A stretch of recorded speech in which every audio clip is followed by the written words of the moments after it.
I know not everybody is balling in money right now, so I'm gonna make poor man's steak. This is for people who can't afford steak. If you can afford steak, you're still allowed to make this, but you might have to call it something other than poor man's steak. That's just up to you though. I'm not gonna differentiate between you two just because you have more or less money, but we start with some ground beef, which I'm now starting to realize might also be a little bit too expensive for poor people, but let's just get on with this. We're gonna add some salt to that ground beef. I also added 2 small eggs. You're also going to add pepper. You can add black pepper, or my favorite is ground white pepper. Then just go in with your hand and mix that together really well. My family loves this poor man's steak so much. I have no idea where they got the recipe from or the idea to make them, but Mom has been making them since I was a little girl, and we've always loved it. Once you have it all mixed together, you're going to shape it out into 4 equally sized burgers, which is a 1/4 pounder burger. Whenever I make burgers, I just shape them into balls like this, and then just take my hand and smash them down a little until they're burgers. Amish don't call these burgers, they call them ground beef patties, which also very much makes sense. I don't know why you call this a burger.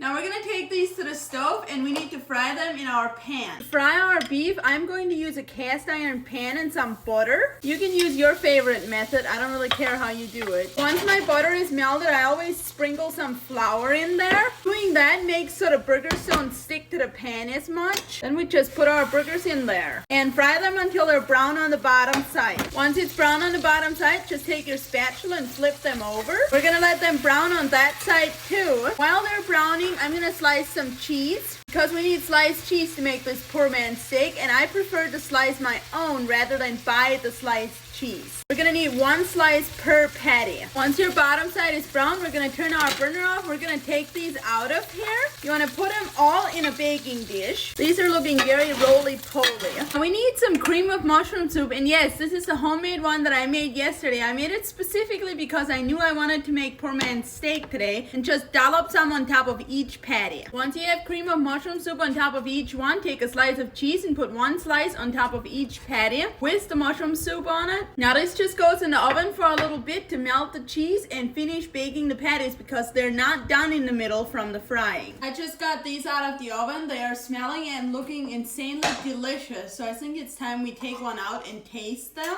I don't care how rich or poor you are, this is a treat. Let's take a bite off. Time to taste it and see if it holds up to the standards.